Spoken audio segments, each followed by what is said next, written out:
जय Hind and hello guys, स्वागत है आपका आपके अपने YouTube चैनल ज्ञानदेह होस्ट में। और इस वीडियो में मैं आपको बताने वाला हूं नवोदय विद्यालय समिति यानी कि NVS class 6 admission online form 2026-2027 के बारे में, जहां पर गाइस जो आपके सामने प्रॉब्लम आ रही है इस फॉर्म को भरने में, उन सभी के हल सहित फॉर्म कैसे फिल करना है इसके बारे में संपूर्ण जानकारी दी जाएगी। और आपको बता दूं कि इस फॉर्म को भरने की लास्ट डेट 29 जुलाई 2025 है, तो आपके पास ज़्यादा समय बचा नहीं है फॉर्म को फिल करने के लिए। और काफ़ी सारी कैंडिडेट अभी भी प्रॉब्लम फेस कर रहे हैं, यानी कि अभी 4-5 दिन बचे हुए हैं लास्ट डेट में, बट उसके बावजूद आप लोग वेबसाइट पर प्रॉब्लम फेस कर रहे हैं। आपसे वेबसाइट सही से लोड नहीं हो रही है, आपकी डिटेल सही से नहीं भरी जा रही है, कोई ना कोई एरर आ रहा है। ये इसीलिए आ रहा है क्योंकि जब लास्ट डेट नज़दीक आती है तो कैंडिडेट काफ़ी संख्या में विजिट करते हैं, जिसके चलते सर्वर डाउन हो जाता है और कोई ना कोई एरर या बग आ जाता है वेबसाइट में, जिस वजह से आप इस तरह की प्रॉब्लम फेस करते हैं। तो ये चीज़ें एक्सप्लेन करने का आपको मेरा ये मतलब है कि आप लोग अगर अभी भी ये वाली प्रॉब्लम फेस करें तो जब लास्ट डेट और नज़दीक आएगी तो कितनी और फेस करेंगे। तो आपको क्या करना है, आपको अपने फॉर्म को फिल करने की कोशिश रात में करना है। अगर आप कोई ऐसा एरर फेस करते हैं रात में 2 बजे 3 बजे या फिर सुबह के 4-5 बजे आप जब अपना फॉर्म फिल करने की कोशिश करेंगे तो उस वक्त वेबसाइट के ऊपर ट्रैफिक कम होगा, बहुत ही कम कैंडिडेट विजिट कर रहे होंगे, तो ऐसे में सर्वर स्मूथली काम करेगा और आपका फॉर्म स्मूथली भरा जाएगा। तो आप ये ट्रिक इस्तेमाल कर सकते हैं। अब आपको आगे इस वीडियो में बहुत ही अच्छे से बताया जाएगा सभी प्रॉब्लम के हल सहित कि कैसे फॉर्म को भरना है। उसके बावजूद अगर किसी पॉइंट पर आपको कोई चीज़ समझ में ना आए तो आप कमेंट के माध्यम से पूछ लेना। और आप में से भी अगर आप वो कमेंट देखें और मैं उसका आंसर ना कर सकूं और आपको उसका आंसर पता हो तो आप कमेंट के माध्यम से बाकी कैंडिडेट की हेल्प कर दीजिएगा, क्योंकि मैं एक ही बंदा हूं और इतने सभी कमेंट का आंसर करना पॉसिबल नहीं हो पाता कई बार। तो इसलिए आपसे ये चीज़ कह रहा हूँ, अगर आपको पता हो तो आप उसमें अपनी जो भी आपको डिटेल्स है, इन्फॉर्मेशन है, वो आप शेयर कर दीजिएगा। अब चलिए शुरू करते हैं। अगर आपने अभी तक वीडियो को लाइक शेयर न किया हो तो कर देना। उसके बाद में जो लिंक वीडियो के डिस्क्रिप्शन में दिया है आप ओपन करेंगे, आपको जानने को मिलेगा कि फॉर्म आप 29 जुलाई 2025 तक भरेंगे और लास्ट डेट आगे बढ़ेगी, इसके अभी कोई भी चांस नहीं लग रहे हैं। इसके अलावा कौन बच्चे अप्लाई करने के लिए एलिजिबल, अगर उसके बारे में बात करें तो आपके बच्चे का जन्म 1/5/2014 से लेकर के 31/7/2016 इसके बीच में होना चाहिए। फिर यहाँ पर candidate has to study class 5th in any of the government और गवर्नमेंट रिकॉग्नाइज्ड स्कूल, यानी कि जो बच्चा है वो सेम डिस्ट्रिक्ट में 5वीं कक्षा में कर रहा हो किसी भी गवर्नमेंट स्कूल से या फिर गवर्नमेंट रिकॉग्नाइज्ड स्कूल से, तभी वो फुल्ली एलिजिबल होगा अप्लाई करने के लिए। बाकी इसमें अप्लाई करने के लिए किसी भी कैटेगरी कैंडिडेट से कोई फीस नहीं ली जा रही है। एग्जाम पैटर्न ये रहेगा जो यहाँ पर आपको बताया गया है, और कौन सी स्टेट में किस लैंग्वेज में आपका पेपर आएगा वो भी आप चेक कर सकते हैं। फिर आपका जो एग्ज़ाम है वो आपका 11 अप्रैल 2026 में होगा, काफ़ी समय है, आपका बच्चा अच्छे से तैयारी कर सकता है। और जो PDF डाउनलोड करना होगा आपको इसमें आगे जाकर के जो अपलोड भी करना है वो आप यहाँ से कर लेंगे, क्योंकि यहाँ पर मैंने उसका PDF दिया है और बताया भी है वीडियो में कि कैसे आपको फिल करना है। तो ये चीज़ें आपको यहाँ पर समझ लेनी है। अब अगर आप इसमें अप्लाई करने वाले तो आप क्या करेंगे, आप इंपॉर्टेंट लिंक के सेक्शन से अप्लाइंग ऑनलाइन लिंक ओपन करेंगे। आपके सामने ये वाला इंटरफेस आ जाएगा जहाँ से आपको अप्लाई करना है। अब यहाँ पर आने के बाद में आप देखेंगे लिंक है click here for registration for class 6 JNVST 2026-27। आप इसके ऊपर क्लिक करिएगा। इसके ऊपर क्लिक करने के बाद आपके सामने कुछ ऐसा इंटरफेस ओपन होगा जैसे कि आप वीडियो में देख सकते हैं। यहाँ पर सवाल है कि the candidate has already passed studied class 5th period to session 2025-2026, यानी कि जो कैंडिडेट है क्या उसने ऑलरेडी पास कर ली है 5वीं, या फिर उसने जो 5वीं है वो स्टडीड कर ली है पीरियड सेशन जो कि आपका 2025-2026, यानी कि 2025-2026 के अंदर क्या बच्चे ने 5वीं पास कर ली है। अगर हाँ तो यस करेंगे, और अगर आप यस करते तो आता है you are not eligible to apply, और अगर आप यहाँ पर नो करते हैं तो फिर आप इसमें एलिजिबल है। तो यस करने का ये मतलब है कि the candidate has already passed studied class 5th period to session, यानी कि जिसने 2025-2026 सेशन से पहले ही 5वीं पास कर ली है वो बच्चा इसमें अप्लाई करने के लिए एलिजिबल नहीं है। जिन्होंने अपनी 5वीं 2025-2026 सेशन के अंदर पास की है, ये जो करंटली साल चल रहा है इसके अंदर, वही इसमें अप्लाई करने के लिए एलिजिबल होगा। फिर से बता दूं, जिस बच्चे ने अपनी 5वीं 2025-2026 सेशन से ही पहले पास कर ली है, 2024 के अंदर पास कर ली है, तो वो इसमें अप्लाई करने के लिए एलिजिबल नहीं है। ये चीज़ क्लियर हो गई। अब आता है दी candidate has appeared in JNVST earlier, क्या कैंडिडेट ने JNVST पहले भी दिया है ये जो एग्ज़ाम है। अगर हाँ तो यस, और यस करने के बाद में पता चलेगा कि आप इसमें एलिजिबल नहीं है, यानी कि आपको एक ही मौका मिलता है अप्लाई करने का। तो चलिए यहाँ पर आप नो करेंगे कि हाँ मेरे बच्चे ने पहले यह एग्ज़ाम नहीं दिया है। फिर आता है have you read the prospect, ये जो प्रोस्पेक्ट है जो ऑफिशियल नोटिफिकेशन आप कह सकते हैं, क्या ये आपने रीड कर लिया, तो आप इसमें यस कर देना। देना। फिर आता है whether your district of residence and class 5th study is same, यानी कि जिस ज़िले के अंदर आप रहते हैं वो और जहाँ पर आपने 5वीं पास की है क्या वो सेम है। अगर हाँ तो यस, नहीं तो आप नो करेंगे। नो करते तब भी आप इसमें एलिजिबल नहीं होंगे, जिसका मतलब ये हो जाता है कि जिस डिस्ट्रिक्ट के अंदर आप रहते हैं उसी डिस्ट्रिक्ट से आपने आपकी 5वीं पास की हो। तो चलिए हम यहाँ पर इसमें यस कर देते हैं। फिर एक और सवाल है कि whether the candidate has been promoted from class 4th and admitted to class 5th before 31 July 2025, यानी कि जो बच्चा है क्या वो क्लास 4th से प्रमोट करके क्लास 5 में 31 जुलाई 2025 से पहले एडमिशन उसको दिया है। अगर दिया है तो यस, और अगर आप नो करेंगे तो भी इसमें आप एलिजिबल नहीं हो पाएंगे। यानी कि कहने का ये मतलब है कि जो कैंडिडेट है वो क्लास 4th से प्रमोट होकर के जो क्लास 5th में आया है वो 31 जुलाई 2025 के पहले ही आया है। जो 31 जुलाई 2025 के बाद में आएगा वो इसमें अप्लाई करने के लिए एलिजिबल नहीं होगा। फिर आता है do you have Aadhaar number. अगर आधार नंबर है तो यस करिएगा और फिर आधार नंबर डालिएगा, नहीं है तो नो कर दीजिएगा। और नो करने के बाद आप देखेंगे upload any government approved residence certificate the parent from the district in which candidate is studying in class 5th, यानी कि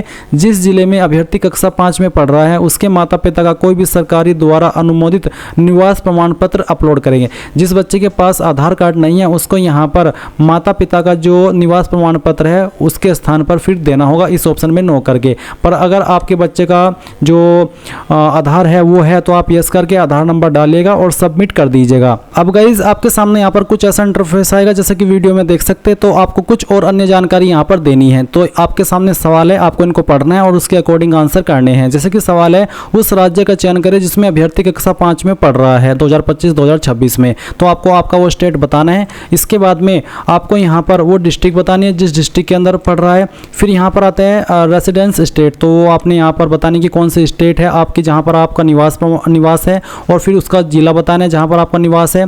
फिर एक और सवाल आप यहाँ पर देखेंगे उस ब्लॉक का चयन करें जिसमें अभ्यर्थी कक्षा 5 में पढ़ रहा है। तो कौन से ब्लॉक के अंदर उस जिले के आपका बच्चा पढ़ रहा है तो वो आपको यहाँ पर सिलेक्ट कर लेना है। ये सिलेक्ट करने के बाद में आप यहाँ पर देखेंगे उस विद्यालय का चयन करें जिसमें अभ्यर्थी कक्षा 5 में पढ़ रहा है। तो अगर आपको यहाँ पर सिलेक्ट करने का ऑप्शन आ रहा है तो आपको सिलेक्ट कर लेना है। अगर सिलेक्ट करने का ऑप्शन नहीं आ रहा है तो फिर आप यहाँ पर खुद से भर सकते हैं। तो जहाँ भी आपका बच्चा पढ़ रहा है वो आपको यहाँ पर एंटर करना होगा। तो चलिए हम यहाँ पर इसको एंटर कर देते हैं। मैं आपको ये डेमो के लिए फिल करके दिखा रहा हूँ। आपको रियल नाम भरिएगा आपके स्कूल बच्चे के स्कूल का जहाँ पर वो पढ़ रहा है।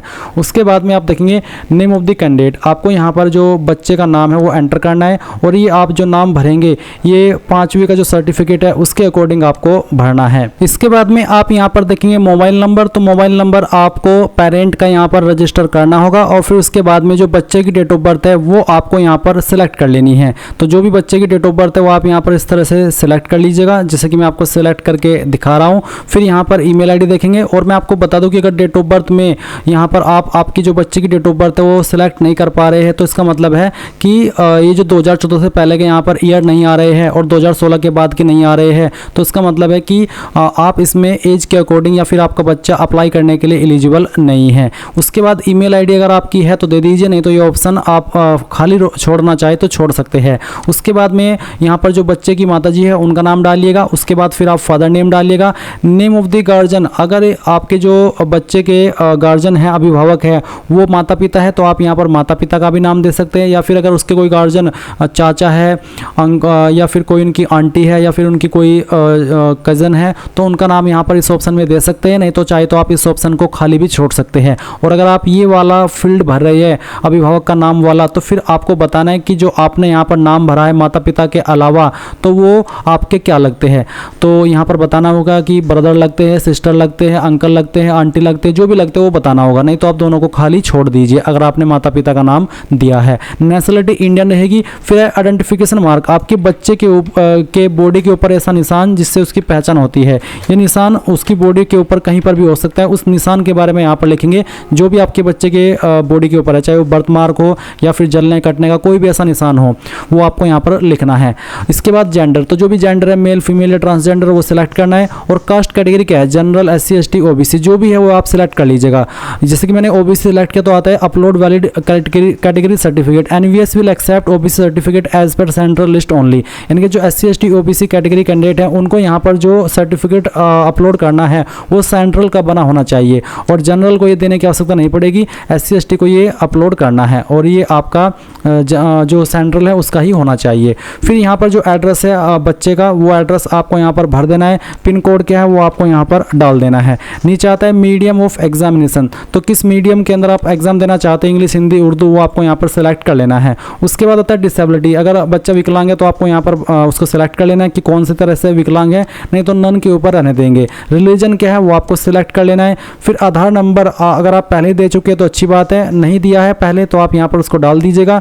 अगर आपका परमानेंट एजुकेशन नंबर है तो वो आप यहाँ पर डाल दीजिएगा। अगर आपने अपार आईडी बनाई हुई है तो आप वो अपार आईडी यहाँ पर भर दीजिएगा। अभी अपार आईडी क्या होती है आप यूट्यूब के अंदर सर्च करेंगे तो आपको वीडियोज़ मिल जाएगी, बट ये जो चीज़ें हैं ये कंपलसरी नहीं है, देनी है तो भर दीजिए, नहीं है तो मत भरिए। उसके बाद annual income of parents in rupees, आपके जो पेरेंट्स है बच्चे के उनकी एनुअल इनकम कितनी है वो आपको यहाँ पर एंटर कर देनी है। ये एंटर करने के बाद में आप यहाँ पर नीचे की तरफ आएंगे और देखेंगे प्रीवियस स्कूल्स डिटेल, तो प्रीवियस स्कूल की डिटेल यहाँ पर भरनी होगी।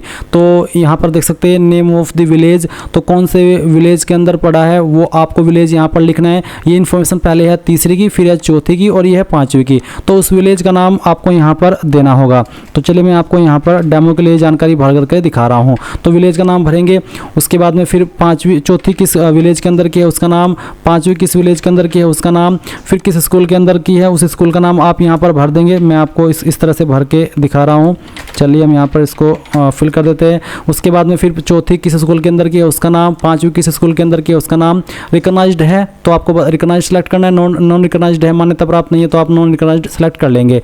और जैसे कि यहाँ पर नॉन रिकॉग्नाइज्ड मैंने सेलेक्ट किया तो बोला है कि जो नॉन रिकॉग्नाइज्ड स्कूल है वो अप्लाई करने के लिए एलिजिबल नहीं होगा, यानी कि आपका बच्चा रिकॉग्नाइज्ड स्कूल के अंदर से ही पढ़ा होना चाहिए। तो यहाँ पर मैं इसको सिलेक्ट कर लेता हूँ। उसके बाद आप देखेंगे स्कूल लोकेशन, रूरल या अर्बन, रूरल होता है आपका ग्रामीण, अर्बन होता है शहरी, तो जो भी है वो आप यहाँ पर सिलेक्ट कर लीजिएगा इस तरह से। फिर यहाँ per year month of joining, जो तीसरी है वो कौन से साल के अंदर ज्वाइन की है वो बताना है, किस महीने के अंदर ज्वाइन किया है वो बताना है। फिर चौथे किस साल के अंदर, किस महीने के अंदर, और पाँचवीं किस साल के अंदर और किस महीने के अंदर। फिर ईयर मंथ ऑफ पासिंग, कौन से साल और कौन से महीने के अंदर तीसरी पास की है, चौथी कौन से साल कौन से महीने के अंदर पास की है, और पाँचवीं आपकी कौन से महीने और कौन से साल के अंदर पास हो जाएगी वो भी आपको यहाँ पर बता देना है इस तरह से। उसके बाद नीचे देखेंगे undertaking by candidate parent guardian, तो आपको यहाँ पर आना है और उसके बाद आप यहाँ पर इसमें देखेंगे अपलोड कैंडिडेट फोटो, यानी कि आपको बच्चे का जो फोटो है वो यहाँ पर अपलोड करना होगा। तो चूज फाइल के ऊपर क्लिक कीजिएगा और जहाँ पर बच्चे की फ़ोटो की फाइल है वो आपको यहाँ पर अपलोड करनी होगी। तो मैं चलिए यहाँ पर आपको एक फ़ोटो की फ़ाइल इसमें अपलोड करके दिखाता हूँ। ये फाइल सेलेक्ट की मैंने ओपन कर लिया। फ़ोटो का जो साइज़ है वो 10 से 100 KB के बीच में होना चाहिए। उसके बाद यहाँ पर जो कैंडिडेट का सिग्नेचर है वो भी आपको अपलोड करना होगा। तो कैंडिडेट का जो सिग्नेचर है वो आप यहाँ पर सिलेक्ट कर लीजिए। उसके बाद में ओपन कीजिए, साइन यहाँ पर आ जाएगा। फिर यहाँ पर आपको पेरेंट का सिग्नेचर, पेरेंट में चाहे आप माता या पिता दोनों का देना, सिग्नेचर अनिवार्य नहीं है, किसी एक का भी आप यहाँ पर दे सकते हैं। तो चाहे माता का चाहे पिता का, वो आपको यहाँ पर सिग्नेचर सेलेक्ट कर लेना है और फिर इसको ओपन कर देना है। फिर आता है अपलोड कैटेगरी सर्टिफिकेट। अगर आप SC ST OBC है तो आपको कैटेगरी सर्टिफिकेट अपलोड करना है जिसका फॉर्मेट JPEG या फिर JPG का रखा है। तो यहाँ पर सर्टिफिकेट वो सिलेक्ट कर लीजिएगा और उसके बाद सेव एंड प्रीव्यू इसके ऊपर क्लिक कीजिएगा। नाउ गाइज, आपने जो भी जानकारी भरी है वो सभी आपके सामने है। आप एक एक करके सभी जानकारी को चेक कर लेंगे। अगर आपको लग रहा है कि कोई जानकारी गलत भरी गई है तो आप एडिट के ऊपर क्लिक करके उसको एडिट कर लेना, क्योंकि बाद में एडिट का मौका नहीं मिलेगा। और अगर आपको लग रहा है कि सभी जानकारी सही है तो फाइनल सबमिट के ऊपर क्लिक कीजिए और यहाँ से ओके कर दीजिए। देखेंगे कांग्रेचुलेसन, आपको यहाँ पर आपका फॉर्म देखने को मिलेगा कि फाइनल सबमिट हो चुका है, राशन नंबर मिल चुका है, इसको नोट कर लीजिएगा। और फिर click to print your ration form के ऊपर क्लिक कीजिएगा। प्रिंट के ऊपर क्लिक करके अगर आपके पास प्रिंटर मौजूद नहीं है तो आपको यहाँ पर इसको PDF के रूप में सेव कर लेना है और बाद में आप इसको प्रिंट करा लीजिएगा। तो इस तरह से गाइज आप लोग यहाँ पर आपका ये फॉर्म फिल कर पाएंगे। आई होप आपको जानकारी पसंद आई होगी। कोई सवाल डाउट रह गया हो तो कमेंट के माध्यम से पूछ लेना। Thanks for watching. जय हिंद।